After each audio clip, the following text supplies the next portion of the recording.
저는 그 전에 앞서서 뭘 얘기를 할까 하다가 우리가 지금 AI나 데이터 사이언스에 관심 있는 학생이 많은데 그 학생들이 뭔가 잘 미스할 것만 같은 것 이런 것들을 조금 알려드리려고요.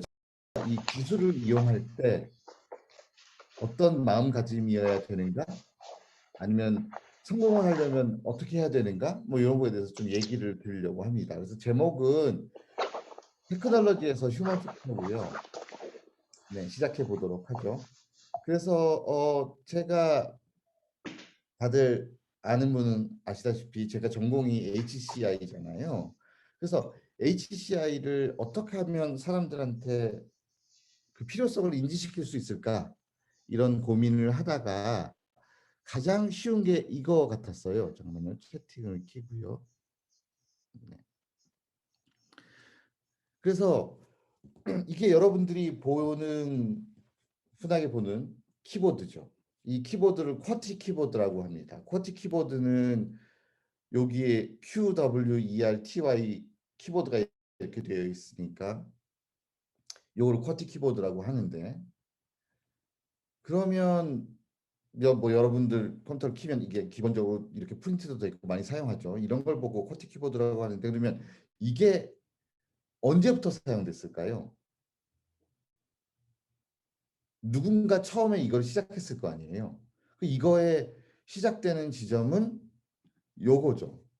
이게 옛날에 있는 지금은 이걸 직접 손을 대본 사람이 거의 없겠지만 한 30년 전 컴퓨터 나오기 전까지는 그래도 많이 이걸 사용했죠. 이게 기계식 타작이라고 하는데 이게 구조가 어떻게 되어 있냐면 여기 아래 키보드가 있고 이 키를 누르면 여기에 이렇게 동그랗게 마우스가 보이라고 생각합니다. 이렇게 요 동그란데 아주 작은 활자들이 찍혀 있어요. 글자들이 돼 있어서 여기 있는 키를 누르면 여기 있는 키가 여기 중앙에 있는 대로 이 키가 날아가서 이렇게 딱 찍히게 되는 거죠. 이걸 아마 타자기 실제로 본 분도 있을 거라 생각합니다. 영화 같은데.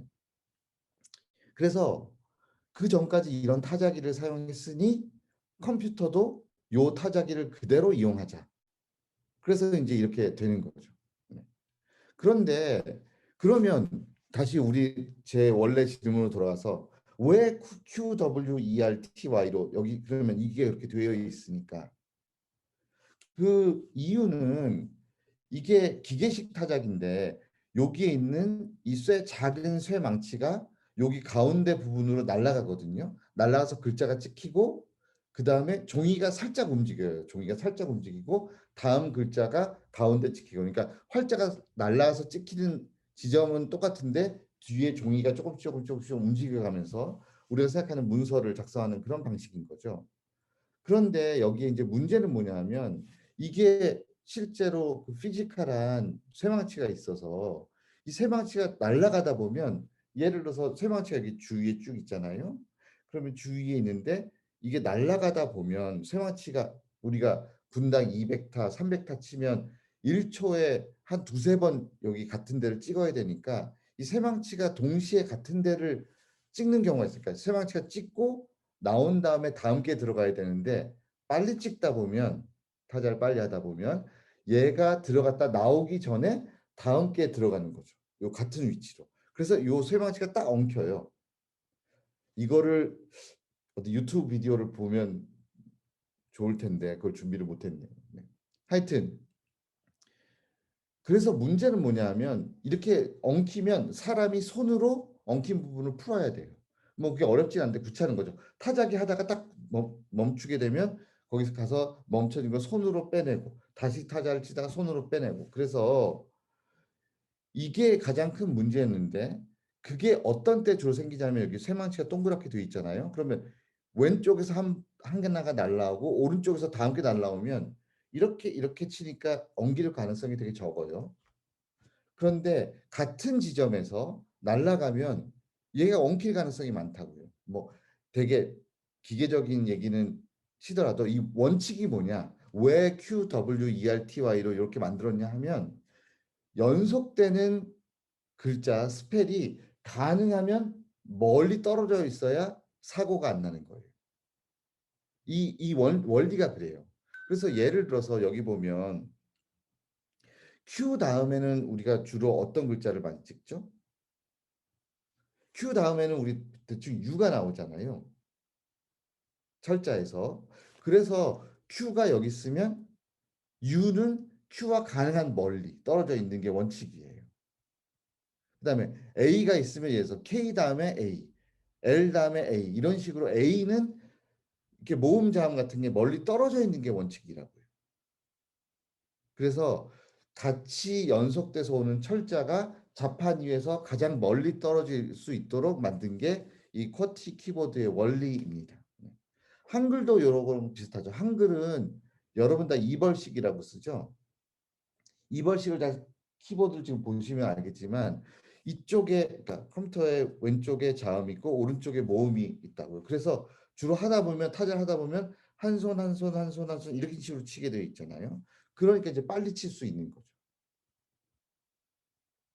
하여튼 기본적인 원리가 그렇습니다. 그런데 생각해 보면 이게 인간 위주로 만든 게 아니에요. 인간 위주로 만든 게 아니라 어떤 위주로 만들었다고요? 이 문자가 어떻게 되어 있는가? 같이 연속돼서 오는 캐릭터가 간증하면 멀리 떨어져 있는 원칙으로 만들었다고요. 그래서 이게 사람이 쓰기에 살짝 불편해요. 이걸 더 개선할 여지가 있다는 얘기죠. 그래서 아예 여기가 QWER 말고 아예 여기 드보락이라고 하는 게 있는데 배열이 아예 Q 자리에 D가 와 있는 게 있어요. DVORAK 이런 식으로. 또 한글에는 3벌칙이라는 게 있죠. 아마 윈도우 처음 깔았을 때 뭐 한글 설치하면 하여튼 뭐 윈도우에 보면 3벌씩이란 거 어서 한번 보기는 봤을 기회가 있나요? 하여튼 이런 게 있습니다. 그 문제는 뭐냐면 그거는 이제 새로 만든 3벌씩이나 드보락 배열은 뭔가 사람이 더 쓰기가 빠르고 편하게 디자인된 거죠.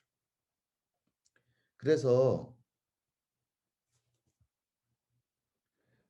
여기 질문이 있는데 뭐 숫자는 근데 숫자는 1, 2, 3, 4, 5, 6, 7, 8이 그냥 그게 인지하기 편하니까 숫자는 그렇게 놓은 것 같아요. 숫자는 특별한 의미가 없는 것 같고 순서대로 놓은 것 같고 이 쿼티는 그런 이유로 한 거죠. 그래서 이거를 개설한 드보락이라는 게 나왔는데 드보락 키워드 또는 3벌식으로 쓰면은 키보드 타이핑하는 게 한 5% 정도 더 빠르고 오타가 적다고 알려져 있어요. 그러니까 뭐 새로운 배열을 하면 우리가 5% 정도 더 타입을 빨리 할 수 있다. 그러면 여기서 이제 제가 질문이 그런 거죠. 5% 빨리 칠 수 있다고? 에라도 적다고? 그럼 왜 우리는 3벌씩이나 드보락을 안 쓰죠? 이거를 여러 사람들한테 물어보면 아주 쉽게 생각해 보세요. 여러분들이 왜 안 쓸까요? 그러면 제일 대부분의 사람들이 이렇게 답을 해요. 귀찮으니까. 새로 배워야 되니까. 그죠? 나는 이미 쿼티 키보드로 어떻게 치는지 다 알고 충분히 내가 사기에 빨리 치는데 5%더 빨리 친다고 내가 새로운 타이핑 배열을 배워야 되나? 이런 생각이 든다고요. 그러면 질문을 살짝 바꿔서 몇 배 정도 아니면 몇 퍼센트 정도 빨라지면 새로운 타이핑 배열을 배우고 싶으세요? 이것도 청중이나 대중에 따라 좀 다르더라고요. 젊은 친구들은 뭐 한 4, 50% 정도 빨라지면 내가 고려해 보겠다. 배우는 거를. 아니면 어떤 사람은 내가 적어도 한 2배 정도는 빨라야 2배 정도는 확실히 빠르다고 인지가 돼야 내가 새로운 걸 배우겠다. 이런 생각을 하거든요. 주로 그렇게 얘기를 해요. 그럼 여러분들이 여기서 생각해야 되는 게 그런 거죠. 여러분들이 어떤 새로운 스타트업이나 새로운 서비스나 뭘 새로 만든다는 거죠. 여러분들은 학교에 있으니까 뭔가 스타트업에 관심 있는 분도 있고 새로운 기술에 관심이 있는 분이 있을 거 아니에요. 그러면 어떤 예를 들어서 인공지능 기술을 만들어서 무슨 진단을 하거나 어떤 새로운 생산성을 높인다거나 할 때, 나 이 새로운 걸 만들었어. 생산성이 내가 무려 5%나 높아. 그러면 생각을 하셔야 되는 게 본인이 이거를 이용할 것인가를 한번 생각해 봐야 된다는 거죠. 5%나 10% 정도 더 좋아지면 내가 타이핑을 바꾸겠는가? 안 바꾼다는 거죠. 이 예가 너무나 많이 있어요. 예를 들어서 여러분들이 지금 대부분 네이버 같은 거를 많이 사용하지 않겠어요? 뭐 이메일이나 아니면 검색이나 네이버 아니면 구글을 쓰겠죠. 그래서 예를 들어서 네이버나 다음을 비교한다고 해봅시다. 그러면 내가 웹 검색을 하는데 난 지금 네이버를 충분히 잘 쓰고 있어요. 그런데 뭐 다음에서 새로운 어떤 기술을 개발해서 웹서치가 5% 좋아졌다고 칩시다. 5%가 좋아졌다는 게 아니면 10%라고 쳐요. 10%가 뭔지 잘 모르겠으나 그러면 10% 좋아진다고 할 때 여러분이 네이버 대신에 다음을 쓰겠어요? 근데 여러분들이 공부를 해봐서 알지만 어떤 상용 프로젝트나 이런 데서 10% 효율을 높이기 진짜 어렵거든요. 그러니까 생각해 보면 10%가 아무것도 아닐 수 있다고요. 네. 그래서 러닝 커브가 차이가 있을 텐데 러닝 커브가 차이가 당연히 있죠. 어린 학생이 더 쉽게 배울 수 있고 나이 들면 더 못 배우는 건 맞지만 배우는 과정이 필요한 건 마찬가지인 거죠. 예를 들어서 내가 컴퓨터를 새로 배웠을 때는 네이버나 다음이나 아무거나 처음 선택한 걸로 하게 되는 거죠. 실제로 이런 식으로 어, 러닝 커브와 직접적인 관계없이 러닝이 있다고 하면 새로운 걸 배우는 게 굉장히 힘든 거예요. 여기에 대한 HCI적인 연구 되게 많이 있었거든요. 예를 들어서 무슨 옛날에 마이크로소프트 회사는 빙이라는 거 있었고 구글이 있었는데 구글이랑 빙에 대한 연구가 엄청 많이 돼 있어요. 그러니까 빙의 서치 결과를 구글 결과처럼 껍데기와 내용을 바꿔서 했을 때 사람들이 어떻게 느끼는가. 뭐 이런 연구도 있었고. 근데 결과적으로는 사람이 한번 사용하게 되면 특별하게 아주 좋아지지 않는 한 잘 바꾸지 않는다는 거예요. 네. 근데 이게 되게 웃긴 게 사람이 관련되어 있는 것만 그런 거죠. 예를 들어서 우리가 예를 들어서 물리적인 공부를 하는 사람 있잖아요. 무슨 예를 들어서 뭐 태양 전지를 만든다거나 아니 은행에서 금리를 준다. 예를 들어서 여러분들이 적금하는 거 있는데 여기에 요즘 적금 금리가 굉장히 낮은데 예를 들어서 여기는 이 은행에는 2%를 준다고 하는데 옆 은행에서 3%를 준다는 거예요.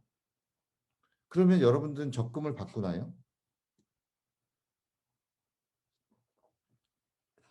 아니면 태양전지 같은 경우에는 예를 들어서 태양전지 수율이 아니면 전기 자동차 배터리 같은 거에 수율이 예를 들어서 전에는 뭐 수율이 예를 들어서 60%였는데 내가 어떤 새로운 기술을 했더니 62%가 됐다. 2% 좋아진 거잖아요. 그러면 기업 같은 데서는 당연히 바꾼다고요. 왜냐하면 1년 매출이 막 몇 조 원이고 몇 천억인데 1% 올리면 뭐 그게 경제적인 이익이 몇백억씩 오니까 당연히 바꾸는 거죠. 새로운 기술로.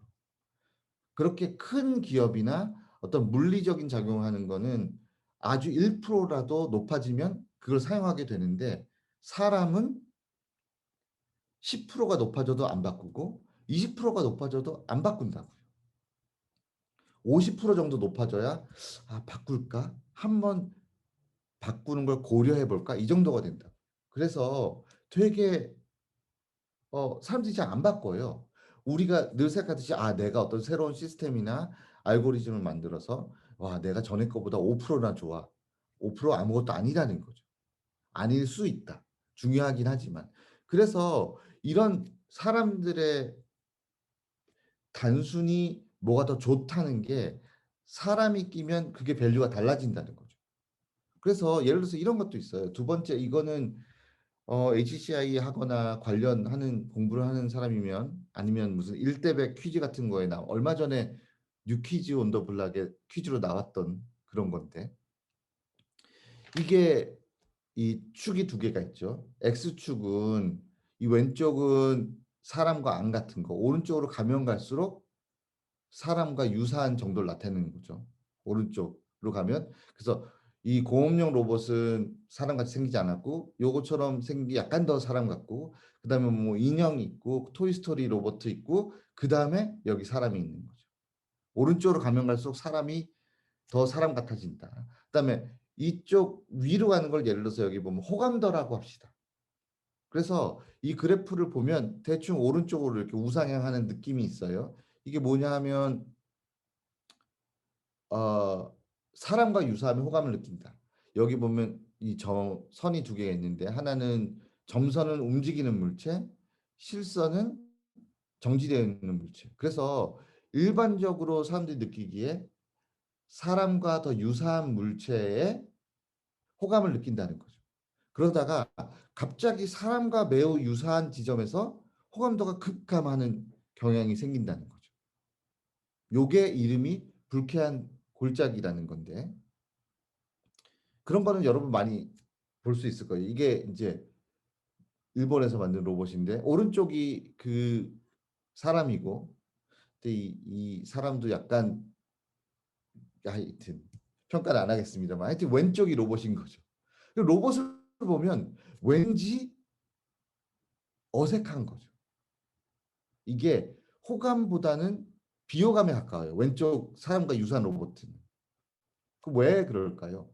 우리가 어떤 실사화된 여러 가지 뭐 만화나 캐릭터나 이런 걸 볼 때 차라리 토이스토리 캐릭터가 더 호감이에요. 약간 토이스토리 캐릭터가 잘못 의인화된 것보다는 차라리 그런 캐릭터, 차라리 곰돌이가 더 사람한테 호감을 준다고. 이런 현상을 발견한 거죠. 이게 뭔가 새로 개발된 건 아니고 사람이 그런 거를 그런 사람이 이런 경향이 있구나를 알게 된 거죠. 그러면 이 그래프에서 본 것처럼 사람과 매우 유사한데 비호감인 건 뭐가 있을까요? 여기 얘인 것처럼 이상한 로봇. 여기 극단적인 쉬운 예가 있어요. 여기 보면 좀비나 뭐 시체나 뭐 이런 거죠. 그러니까 전반적으로 사람과 유사하면 유사할수록 사람들이 호감도를 갖다가 정상적인 사람 직전에 매우 비호감을 갖게 된다. 이런 현상을 불쾌한 골짜기라고 부르는 거죠. 그러면 이게 왜 그런가? 왜 그런가 하면 이게 이유는 예를 들어서 사람이 손가락이 10개인 거고 눈이 2개인 거랑 똑같은 이유예요. 그러니까 유전적으로 진화적으로 그렇게 됐다고 설명하는 게 맞거든요.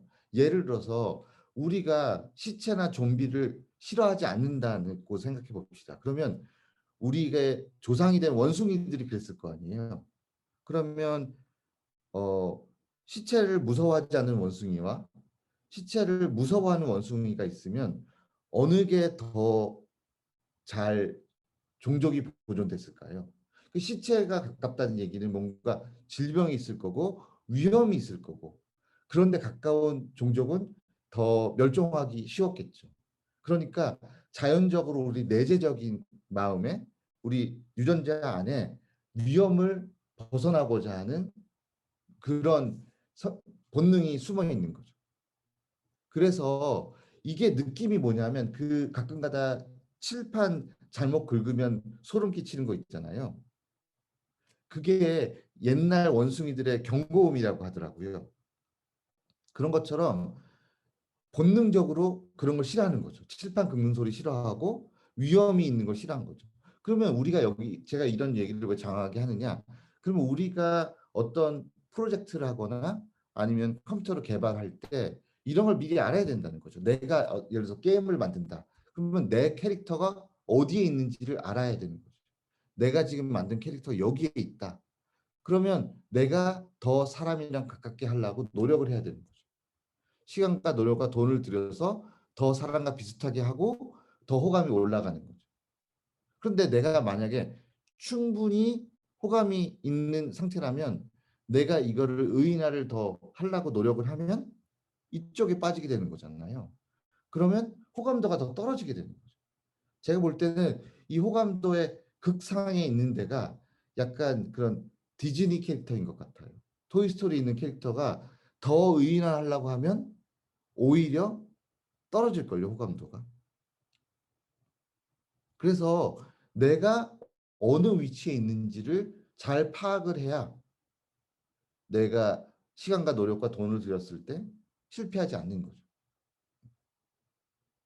그런 예를 하나만 더 들게요. 이건 뭐 간단한 예인데 어, 핸즈프리 전화 통화 요즘 이런 거 쓰고 있는 사람 있죠. 특히 자동차 운전할 때 이걸 많이 쓰는데 어, 핸즈프리 그러니까 자동차 운전을 하면서 전화를 하면 딱지를 띄죠. 그게 불법이에요. 그런데 이거를 손을 들지 않고 핸즈프리로 해서 귀에 붙이거나 하면 이건 합법이에요. 그러면 교통 법규가 제한하고자 하는 거는 그러니까 운전할 때 전화를 하지 말아라는 건데 그거를 손의 유무로 판단하는 거죠. 그죠? 그러면 과연 손을 규제하는 게 옳은 것인가를 생각해 봐야 되는 거죠. 그러면 어, 실제적으로 이런 실험도 또 많이 했어요. 사람을 가지고. 그래서 실제로 운전을 할 때 전화를 하면 사고율이 유의미하게 높아져요. 그런데 그게 손의 문제인가? 그래서 이 연구 2013년에 그 뇌파 fMRI라는 걸 가지고 열심히 연구를 해본 거죠. 핸즈 프리를 가지고 통화하면서 운전할 때랑 손에 이거를 들고 손에 들고 운전할 때 유의미한 차이가 있는가? 그 발견한 건 뭐냐 하면 문제는 손이 아니라 말하고 있는 뇌라는 거죠. 혹시 여러분이 직접 경험해봤거나 아니면은 여러분들 부모님이 경험해봤을 수도 있는데 예를 들어서 내가 전화를 이렇게 TV를 보고 있었는데 전화가 오죠. 그러면 리모컨을 들고 있다가 전화가 딱 와요. 그러면 한참 전화를 하고 있어요. 그럼 전화를 딱 끊으면 손에 리모컨이 없어요. 어디인가 가 있는 거죠. 그 리모컨이 어디에 있을까요? 그게 무슨 뭐 소파에 있을 수도 있지만 냉장고에 있을 수도 있고 뭐 식탁에 있을 수 자기가 전혀 인지하지 못하는 거죠. 그만큼 대화를 하고 말을 한다는 게 굉장히 고등한 인지작용이거든요. 그러니까 사람에 따라서 어, 말을 하는 게 운전을 하고 말을 동시에 하면 뇌 사이클이 모자른 사람이 있을 수 있다는 거죠. 그런 것처럼 법 규칙도 사람에 대한 이해가 없으면 잘못 적용될 수도 있는 거죠. 그래서 제가 얘기하고 싶은 게 뭐냐면 사람에 대해서 알아야 된다는 건데 그 중에서 여기까지 얘기한 거는 어떤 개인의 심리 휴먼 팩터, 개인의 심리학적인 얘기를 했다면 그게 사회적 현상으로 가면 훨씬 더 복잡하게 돼요. 그 옛날에 제가 옛날에 박사 공부를 할 때 20년쯤 됐네요. 20년 전에 저도 박사학위 막 공부를 할 때 그때 이제 휴대폰에 디지털 카메라가 안 달려 있었고 디지털 카메라가 막 나왔을 때거든요. 여기 써 있지만 플리커라는 서비스가 있는데 요즘은 거의 안 쓰지만 페이스북이 나오기 전까지 세계 1위의 사진 공유 사이트였어요. 지금도 있긴 있지만 지금 페이스북한테 밀려서 그래서 제가 이게 이제 처음 나온 거죠. 그래서 이제 친구랑 내기를 했어요. 이 서비스가 성공할 것인가? 제가 그 당시에 이런 개인 사진 컬렉션 뭐 이런 거에 UI, UX 이런 걸 연구하고 있었을 텐데 나름대로 여기에 연구를 하고 논문도 쓰고 뭐 이랬을 때거든요. 근데 이제 제가 조사해 본 바로는 사람들이 이제 그 당시에는 디지털 카메라가 있었고 디지털 카메라로 사진을 찍으면 여기 메모리 칩을 빼서 PC에다 꼽아서 PC에다 다운로드를 받는 거죠. 이제 그때부터 시작하는 거예요. 그러고 나서 다운받은 사진을 어떻게 관리하는가를 조사해 봤더니 그 다운받은 사진을 가지고 뭔가 파일 이름을 바꾼다거나 안 그러면 거기에 무슨 추가적인 정보를 한다거나 제목을 바꾼다거나 이렇게 하는 사람들이 전체 0.1%밖에 안 됐어요. 너무 이게 귀찮은 거죠. 여러분들도 지금 그럴걸요? 여러분들이 휴대폰에서 사진을 딱 찍었어요. 그러면 거기에다가 어떤 추가적인 관리나 이런 거를 많이 하나요? 거의 안 하죠. 뭐 PC에 다운받기, 백업받기 정도만 하지 그거를 뭐 새로운 앨범으로 만든다고, 물론 앨범으로 만든다는 사람도 있어요. 그러나 거의 안 하죠. 거의 1% 이하일 거라고 생각합니다. 네.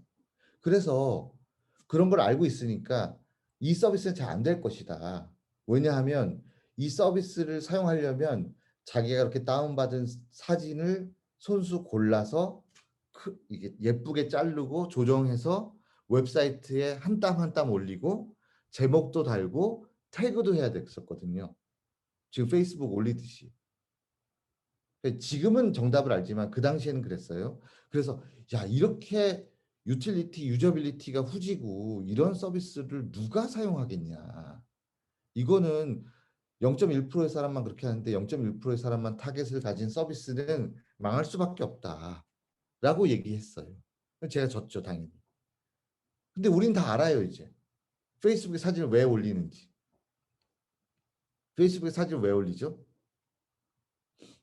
있어 보이려고. 나 이렇게 좋은 데 가서 뭘 먹었고, 나 좋은 장소 갔고, 좋은 사람들 많이 알고, 나 요즘 생각은 이렇고. 그러니까 자기의 이거를 한국 영어로 하면 셀프 익스프레션이라고 하는데 셀프 익스프레션이 한국말로 정확하지가 않아요. 자기 표현을 위해서 그 의미가 살짝 덜 전달되는 느낌이 있는데 제가 한국말로 약간 있어 보이려고 이런 느낌인 거죠. 그래서 제가 여기서 얘기하고 싶은 건 뭐냐면 우리가 어떤 기술을 개발할 때 아까처럼 무슨 효율을 높인다, 정확도를 높인다 이런 것 중요하긴 한데 여기서 제가 중요한 건 뭐죠? 여기서는 사용성이 하나도 안 중요했던 거예요. 그 귀찮게 사진을 자르고 올리고 제목을 달고 태그를 붙이고 이런 게 어떤 그 귀차니즘을 보다 더 중요한 가치가 있는 거죠. 내가 있어 보이게 다른 사람한테 셀프 익스프레션 한다는 생각 자체가 그 모든 기술적인 요소보다 사회적인 요소가 훨씬 더 중요했다는 거죠. 사실 생각해 보면 페이스북, 트위터, 뭐 클럽하우스 뭐 이런 등등이 기술적으로 엄청난 것인가? 그런 건 아니죠. 물론 그 회사가 기술이 굉장히 좋기는 해요. 하지만 그 핵심 코어 비즈니스가 과연 기술이 다른 데보다 엄청 중요했는가? 이런 건 아닌 거죠. 사람을 잘 이해한 거라고 저는 생각하거든요. 어떤 비즈니스, 사람을 잘 이해하고 비즈니스 모델이 좋은데 거기에 기술도 좋은 거죠. 기술은 대규모의 뭐 자료 처리라든지 뭐 등등등 이런 게 있는 거죠. 그래서 이런 거에 대해서 제가 얘기하고 싶은 거는 유틸리티 어떤 기능이나 사용성도 중요한데 그것보다 더 다른 휴먼 팩터가 훨씬 더 중요할 수도 있다. 그 휴먼 팩터에 뭐 여러 가지가 예가 있는데 시간이 별로 없으니까 몇 개만 얘기해 볼게요. 이게 바이스탠더 이펙트라고 하는 건데요. 한국말로 방관자 효과라고 하는 것 같아요. 네.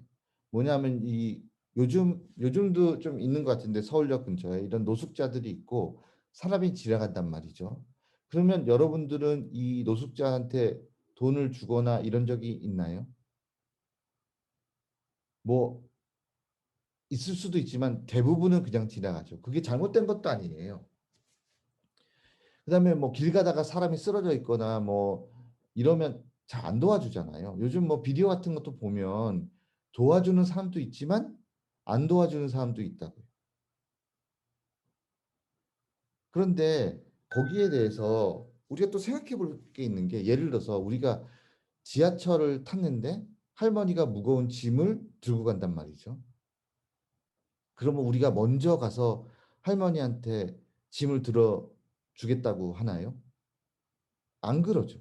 대부분은 안 그래요. 잘못한 게 아닌데. 그런데 이제 할머니가 내가 지나가고 있는데 할머니가 아이고 학생 요 짐 좀 여기 위까지 좀 계단 위까지만 들어다 주세요. 라고 할머니가 부탁을 한단 말이죠. 그러면 여러분들이 들어주나요? 안 들어주나요? 제 생각에 그걸 안 들어줄 사람 거의 없을걸요. 대부분 우리는 그 정도 친절은 가능하고 우리가 뭐 여러 이유로 어땠거나 부탁하면 당연히 기꺼이 들어준다. 그러면 당연히 기꺼이 들어주는 사람이 왜 자발적으로 안 하는가? 그게 바이스탠더 이펙트인 거죠. 그래서 지목당하면 기꺼이 질문해요. 아니 저기 그, 그 서비스를 제공해요. 안 그러면 또 하나의 예가 있어요. 예를 들어서 어디 등산 같은 거를 갔는데 정말 사람이 거의 안 다니는 길이에요. 사람이 안 다니는 길에 갔던 어느 사람이 등산하다가 이 사람이 다쳐서 쓰러져 있는 거예요. 그 주위에 보면 아무도 없어요. 등산객은 나밖에 없고 한 사람이 다쳐 있는 거예요. 그러면 내가 그 사람을 도와줄까요? 안 도와줄까요? 그 사람을 도와줄 확률이 엄청 높아져요. 요 두 가지가 바이스탠더 이펙트거든요. 그러니까 내가 지목을 당했거나 아니면 내가 주의를 받는데 나밖에 없다고 자각했을 때 자발적으로 도와주게 된다. 이게 일반적인 그런 사람의 심리라고요. 사회적인 심리. 그래서 그러면 이게 도대체 컴퓨터랑 무슨 상관이냐? 이게 어, 예를 들어서 Q&A 사이트를 봅시다. 우리 지식인 같은 거예요. 그럼 지식인 같은 걸 보면 이게 약간 노숙자랑 비슷한 거죠. 지식인이라는 게 질문을 올려요. 그냥 나 질문 궁금한 거 올려. 그러면 사람들 보고 답을 해주세요. 그러면 사람들이 또 이상한 사람들이 있어요. 뭐 태양신 같은 사람들이죠. 이상한 사람들이 나타나서 이상한 답을 해주는 거죠. 그러나 그런 사람들이 비율이 되게 낮아요. 이거랑 똑같은 거죠. 그래서 지금은 구글에 인수됐지만 미국에서 어떤 아드바크라는 그런 하여튼 구글에서 인수한 그런 Q&A 서비스가 옛날에 구글에도 Q&A가 있었어요. 얘는 뭘 했냐 하면 그런 Q&A 사이트를 하는데 심지어 이 뭐죠? 이 사용자한테 이메일을 보내요. 근데 이메일을 보내면 이게 거의 쥐약이거든요. 그러니까 사람들한테 어떤 걸 해달라고 이메일 오면 무조건 광고 이메일이라서 그냥 무조건 잘리고 오면 오히려 인식이 나빠져요. 광고 이메일 보낸다. 그런데 그 웹사이트는 어떻게 성공했냐 하면 어떤 식으로 이메일을 보냈냐 하면 그 사람들의 전문성을 파악하고 그거를 내가 봤을 때 요 질문에 대해서 특정 질문에 대해서 답을 할 수 있는 굉장히 몇 안 되는 전문가라고 판단이 됐으니 좀 도와주세요. 이런 식으로 이메일을 보내요. 많이는 아니고 일주일에 한두 번 정도, 아니면 한 달에 몇 번 정도. 그 이메일을 받으면 사람이 어떤 느낌이 드냐 하면 내가 전문가라고? 나밖에 없어? 내가 좀 알기는 알지. 약간 이런 식으로 살짝 북돋아주는 거죠. 그러니까 바이스탠더 이펙트를 이용해서 심지어 이메일로 마케팅을 해도 굉장히 양질의 답변을 얻을 수 있었어요. 그래서 이런 것도 좀 알고 이용하면 더 좋은 서비스를 아니면 좋은 데이터를 구축할 수 있다. 그 다음에 이런 거에 얘 하나 더 브로큰 윈도우 티어리라고 깨진 창문 이론이라고 합니다. 요거 누가 이거 이론이죠. 아직 띄어지니까 이론인데 이게 누구가 한 거냐 하면 여러분 뭐 한때 한 2, 3년 전 우리나라를 뭐 유명했던 그 만시간 법칙이라고 있어요.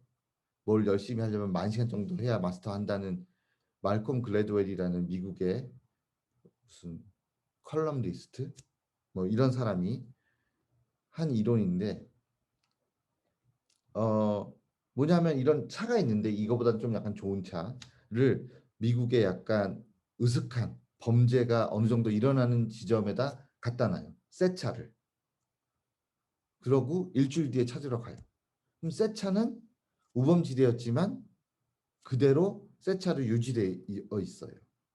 그런데 유사한 상황에 차를 갖다 놓는데 유리창 하나를 깨서 갖다 놓는 거죠. 그럼 일주일 뒤에 어떻게 됐을까요? 차가 완전히 엉망이 돼 있죠. 네. 차가 거의 폐차 뭐 일반적으로 갖다 놓으면 그 안에 뭐 쓰레기 다 넣어져 있고 타이어 다 빼가고 나머지 유리창도 다 깨져 있고 부품들 다 훔쳐가고 난리인 거죠. 차이는 유리창 하나가 깨져 있는가 안 깨져 있는가인데 결과는 완전히 다르다는 거죠. 그게 브로큰 윈도우 티어리거든요. 깨진 창문 이론. 왜 그러느냐? 초기 조건이 중요하다는 거예요. 초기 조건이 어 중요하다는 거는 예를 들면 이런 거죠. 그럼 컴퓨터나 이런 데선 뭐가 관계가 있는가? 예를 들어서 여러분들이 옛날에 뭐 중딩 때쯤 유행했던 한국의 사이트가 있어요. 한국 사람이면 모를 수가 없는 사이트. DC 인사이트라고. 거기에 10년 전, 20년 전에 유행했던 거 있어요. 어느 사람이 글을 올려. 게시판에. 그러면 한 0.1초 만에 댓글이 달려요. 댓글이 뭐라고 달리죠? 여러분 다 알고 있어요. 댓글이 한 1초도 안 걸려요. 1등 이렇게 달려요. 그러면 두 번째 댓글이 뭐라고 달리죠? 2등이죠. 그러니까 첫 번째부터 열 번째까지 댓글이 1등, 2등, 3등, 4등, 4 이렇게 그냥 쭉 등수놀이라고 하는데 그냥 그렇게 달 아무 의미 없어요. 그냥 그렇게 노는 거예요. 그 커뮤니티에. 그러면 그런 커뮤니티가 잘 유지될 수 있을 것인가? 어떤 내가 게시판을 보고 그 게시판에 제목이나 주제가 흥미있는 것 같아서 딱 들어갔는데 거기 댓글이 처음 댓글이 1, 2, 3등이 다 이상한 댓글이에요. 스팸이거나 아무 의미 없는 댓글이에요. 그러면 여러분들은 거기에다가 여러분들이 뭔가 정성 들인 댓글을 달고 싶어질까요? 아닌 거죠. 네. 그래서 또 그런 것도 많이 봤을 거예요. 어떤 커뮤니티를 가서도 첫 댓글이 웃기면 그 아래 되게 웃긴 댓글이 달리고 첫 댓글이 심각하면 그 다음에 심각한 댓글이 달리고 그래서 그 첫 댓글이 굉장히 그 톤을 정해주는 경우가 많거든요. 그래서 커뮤니티가 망하는 게 딱 두 가지가 있는데 어떤 일단 수준이 되면 커뮤니티 잘 안 망해요. 그런데 망하는 거는 하나가 댓글 관리를 안 해서 그런 거죠. 근데 그 댓글 관리 중에 중요한 게 첫 댓글 관리를 잘해야 된다. 이게 브로큰 윈도우 티어리라는 거고요. 뭐 이거는 뭐 쉽게 생각해 보면 그렇게 생각할 수도 있어요. 그러니까 어디 장소에 갔는데 어디 관광지에 갔는데 너무나 깨끗하게 휴지 하나 없어요. 그러면 내가 거기다가 쓰레기를 버리기가 되게 망설여지거든요. 잘 안 버리게 돼요. 근데 적당히 어딜 갔는데 적당히 쓰레기가 바닥에 있거든요. 그러면 거기에 나도 버리게 되거든요. 이런 심리가 있는 거죠. 누구한테나 공통적으로. 그래서 이 말콤 글래드웰이라는 저자는 이걸 주장하면서 그러니까 뉴욕 맨하튼에 낙서 문제가 심각하거든요. 그래피티라고 하는데 그 예술적인 것도 있지만 낙서가 되게 많잖아요. 그럼 낙서를 억제하려면 어떻게 해야 되는가? 이 사람의 주장은 미국 지하철 낙서부터 제거해야 된다라고 얘기해요. 뭐냐 하면 이 지하철에 근데 이제 지하철이 지하로 다니기도 하지만 이 교외 지정으로 가면 이 지하철이 지상으로 올라오잖아요. 우리나라도 저기 서울에도 신도림이나 저기 성수 그쪽 가면 지하철 2호선이 바깥으로 다니는 것처럼 그래서 지하철에 낙서가 되어 있으면 그 노선을 따라서 낙서가 범람하게 된다는 거예요. 그래서 낙서가 생기자마자 바로 지워야 그 주위에 낙서가 번지는 걸 막을 수 있다. 시작되는 걸 막아야 된다. 뭐 이렇게 얘기하는 거죠. 그 다음에 시간이 없으니까 이건 넘어갈게요. 그래서 제가 이제 크게 보면 여기까지 얘기한 게 어, 어떤 개인적인 휴먼 팩터, 개인에 대한 휴먼 팩터, 아까 얘기한 무슨 뭐 불쾌한 골짜기라든지 뭐 이런 걸 얘기한 거고 방금 전에는 그런 사회적인 팩터들을 몇 가지 예를 들었어요. 그 중에 이제 이게 마지막인 거죠. 그 우리가 이 애니팡이라고 여러분들 다 알죠?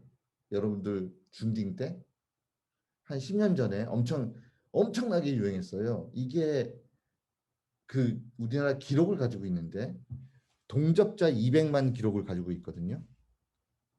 동접자 200만이면 그 당시에 스마트폰이 별로 없었을 때 우리나라에 2010년 9년 우리나라 스마트폰이 1,000만 명도 안 썼을 그럴 때예요. 그럴 때 동접자 200만이라는 거는 스마트폰을 가진 사람의 5명 중에 1명이 이 게임을 하고 있었던 거죠. 그래서 엄청나게 그 성공한 게임인데 그러면 이거를 이게 여러분들한테 얘기하기 편하네. 여러분들 이거 다 해봤을 거 아니에요. 그러면 이게 도대체 왜 성공했을까요?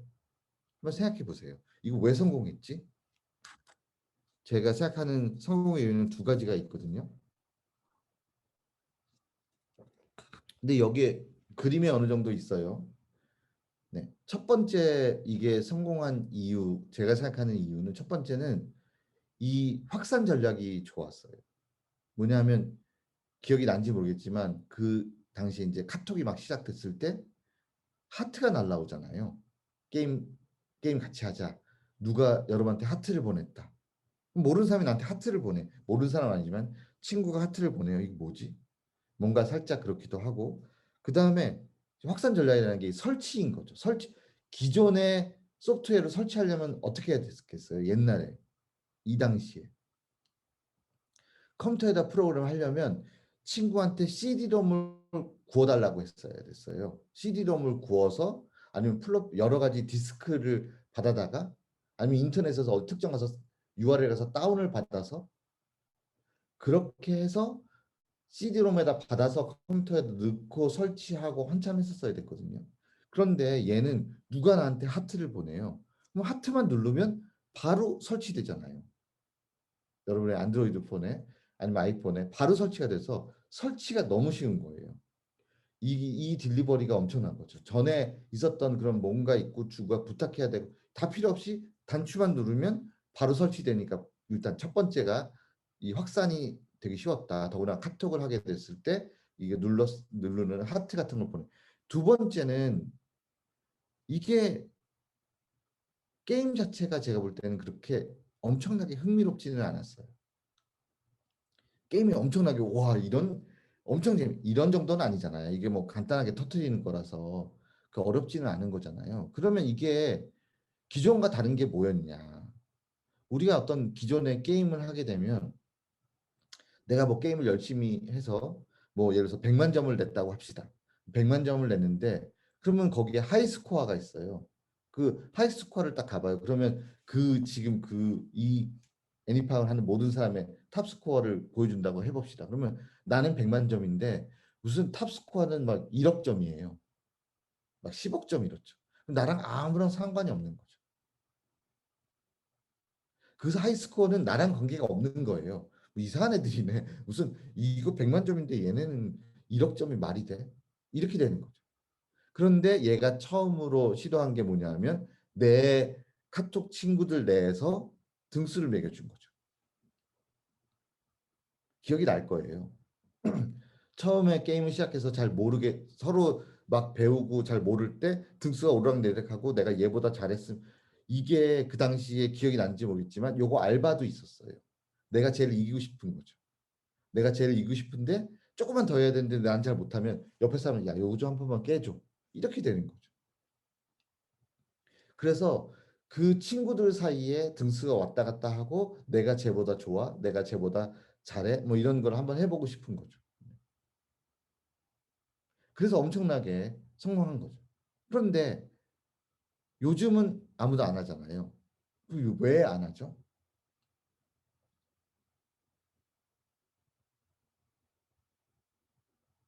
요즘에 안 하는 이유는 그때 성공한 이유와 비교해 봤을 때 첫 번째, 일단 게임성이 이것도 하다 보면 뻔한 거고 게임이 이거를 10년 동안 할 만큼 게임이 특별하게 재밌지는 않잖아요.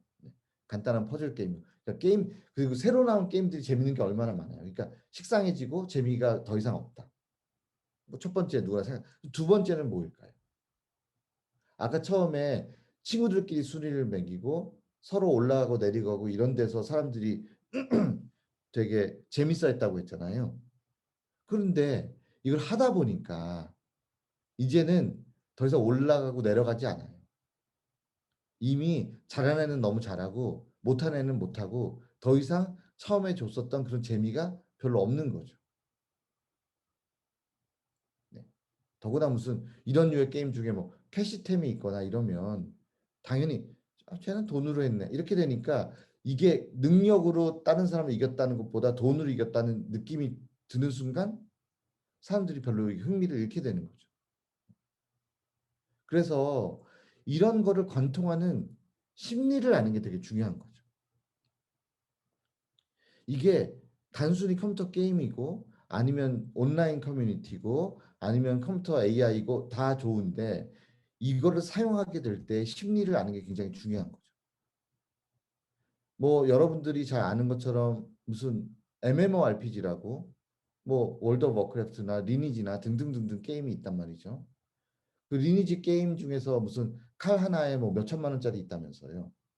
그게 그렇게까지 비싸게 된 이유가 뭘까요? 이것도 한번 생각해 봐야 되는 거죠. 그게 단순히 게임 때문에 그런 걸까요? 게임에서 온라인 게임에서 제일 중요한 기능이 뭐냐면 남이 어떤 장비를 가지고 있는가를 볼 수 있는 기능이 정말 중요해요. 내 옆에 쓱 지나가는 사람이 저 사람이 어떤 아이템을 가졌지? 이게 정말 중요하거든요. 만약 그 기능이 없다면 MMORPG가 바로 망할 거예요. 네. 그러니까 그런데 그걸 또 너무 드러내놓고 보여주면 싫어해요. 느낌이 이런 거예요. 예를 들어서 명품이 있다고 하죠. 옷이나 뭐 시계나 이런 명품이 있잖아요. 그런데 생각해 보세요. 어떤 옷이나 뭐 이런 게 있는데 아무런 로고가 없고 아무도 몰라요. 이게 명품인지 아닌지 아무도 몰라. 그런 게 있다고 칩시다. 로고도 없어요. 아무것도 없어. 그런데 명품은 일반적인 것보다 막 10배, 100배 비싸잖아요. 그러면 아무도 모르는 거를 10배, 100배 주고 살까요? 요거 사람마다 살짝 견해가 다를 수 있는데 일반적인 사람이면 아마 진짜 부자들은 모르겠어요. 그러나 진짜 부자가 아닌 사람은 명품을 살 때 고민을 할 수밖에 없어요. 이게 나에게 주는 효능이 보통 그렇게 물어보면 아 내가 내 스스로한테 주는 선물이야.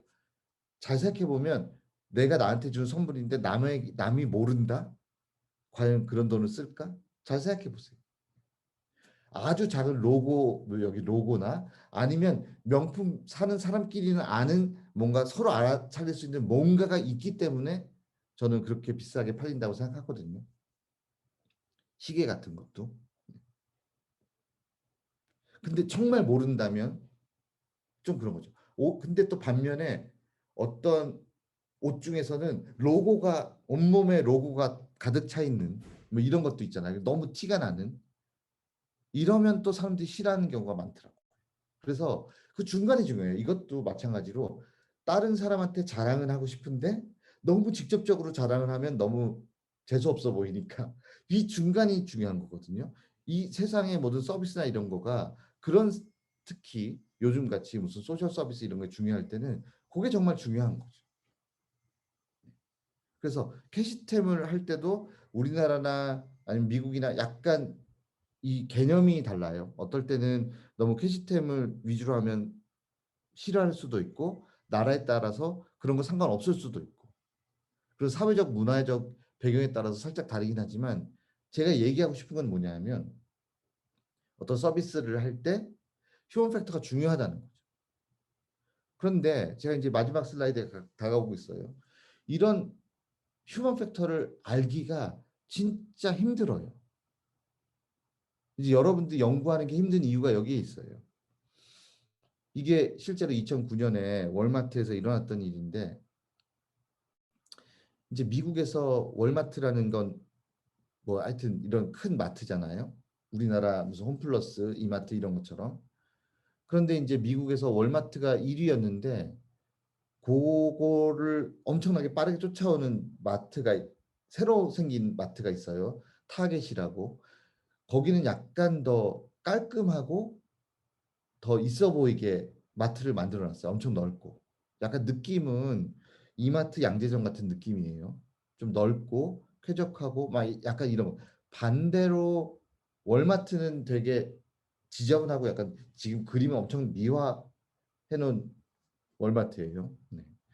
월마트는 약간 사람도 막 많고 막 물건도 막 엄청나고 막 바닥에 뭐 이렇게 뭐 막 뿌려져 있고 막 하여튼 대신에 값이 싸요. 진열도 뭐 대충 철장 같은 걸로 돼 있고 막 그런데 월마트에서 타겟이라는 새롭게 깔끔한 마트를 만든 사람이 잘 되니까 거기에 있는 마케팅 수석 부사장을 영입을 했어요. 우리도 네가 타겟에서 성공을 했으니까 우리 월마트도 와서 성공을 시켜달라. 그래가지고 이 사람이 이제 스카우트가 돼가지고 월마트를 좀 개혁시키려고 했는데 이 사람은 이제 먼저 생각이 있는 거죠. 자기가 타겟에서 넓고 깨끗하게 만들어서 성공을 했어요. 그러니까 월마트도 그렇게 하고 싶은 거죠. 깔끔하고 넓고 쾌적하게 만들고 싶다. 근데 자기가 그런 생각만 가지고 그냥 수행하면 위험하고 명분도 없으니까 설문조사를 한 거죠. 고객한테.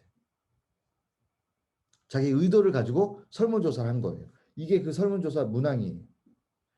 근데 이게 이제 의역하면 제 아래에 있는 거죠. 위에는 Would you like Walmart aisles to be less cluttered? 이게 한 거지만 의역하면 약간 덜 지저분했으면 좋겠죠? 라고 물어보는 거죠. 그러면 고객이 뭐라고 했겠어요? 굳이 그렇게 물어보니까 뭐 깨끗하면 좋지. 그러니까 다 그렇지라고 대답을 해준 거죠. 고객이. 그러니까 이제 이 사람이 봐라. 고객들이 더 깨끗한 걸 넓고 쾌적한 걸 좋아한대잖냐. 이 설문조사 바탕으로 몇 조 원을 들여가지고 월마트의 몇 마트를 리노베이션을 했죠. 어떻게 될게요?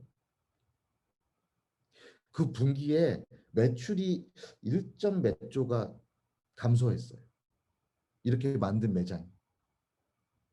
그러니까 사람들이 월마트를 갈 때는 넓고 깨끗해서 가는 게 아니라 가격이 싸고 좀 지저분해도 가격이 우리 예를 들어서 우리가 재래시장을 가면 재래시장을 가는 이유가 있는 거죠. 마트를 가면 마트가 이유가 있는데 거기에 대해서 홍보가 안 되고 그러니까 잘못된 바이어스를 고객한테 주고 설문조사를 받은 거죠. 그래서 매출이 몇 조가 줄었어요. 이 사람 때문에. 바로 잘렸죠. 그래서 제가 얘기한 것처럼 되게 중요해요. 어, 고객의 조사를 하는 게. 그런데 바이어스를 주는 순간 망하게 되는 거죠. 실제로 고객 조사를 믿지 않는 사람이 있어요. 이분이죠. 돌아가셨지만 이분이 한 유명한 말이 있어요. 사람들한테 물어봤자 사람들이 모른다. 보여주기 전까지. 되게 특이한 게 애플과 구글이 비슷하게 잘 나가는 테크 컴퍼니지만 문화가 완전히 다른 게 구글은 뭐든지 베타예요.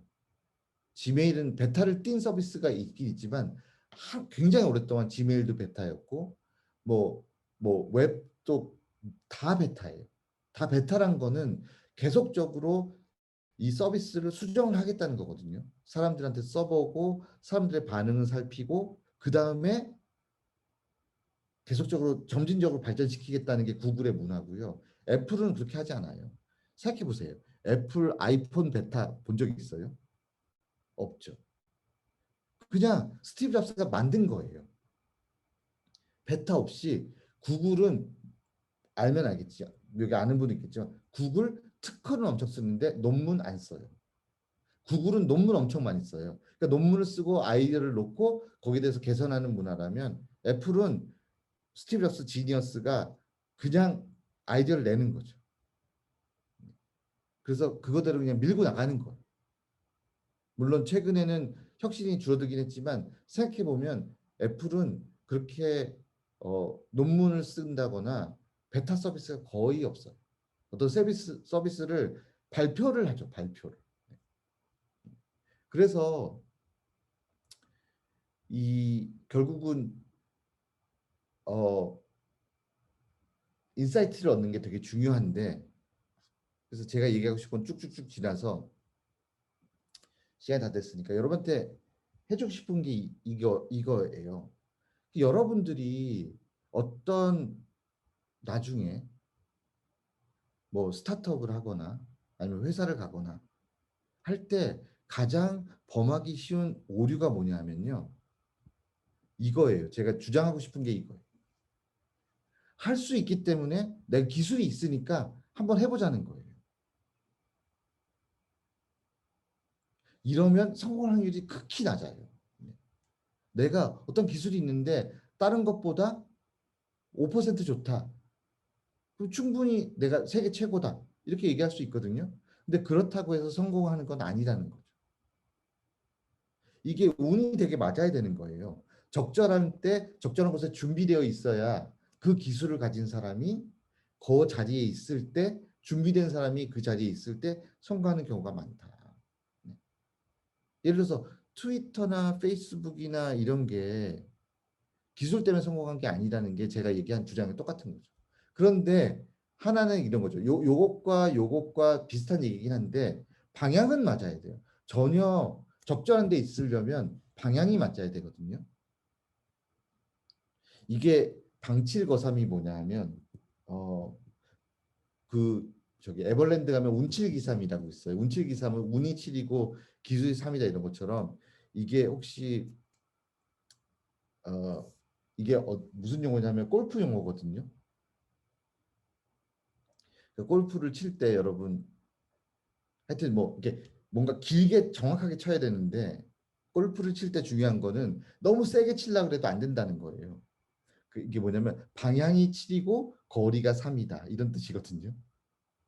그게 뭐냐면 방향은 맞아야 돼요. 근데 너무 세게 가거나 너무 설설 가는 그게 중요한 게 아니라 좋은 방향에 준비되어 있어야 된다는 거죠. 그래서 틀릴 수도 있고 유연한 사고를 가져야 된다. 유연한 사고 가지지 않고 내가 이 기술이 그러니까 저는 항상 살짝 그 있잖아요. 한우물을 팔아. 이게 요즘 시대에 되게 위험한 얘기예요. 그러니까 끝까지 팠는데 물이 없으면 어떡해. 그러니까 물이 있는 방향에 가서 적재적소에 가서 기다려야 된다는 거죠. 그래서 마지막 하고 싶은 얘기는 이거예요. 타자기를 기억해라. 여러분이 어떤 서비스를 만들거나 어떤 연구를 하거나 어떤 새로운 시스템을 만들었을 때 사람들이 이게 쓸 것인가? 이게 5%더 좋아. 사람들이 쓰겠지? 그럼 여러분들이 5%더 빠른 드보라 키보드 3번씩을 안 쓰는 이유를 생각해 봐라. 이거인 거죠. 그래서 되게 긴 얘기였지만 잘 들어줘서 감사합니다.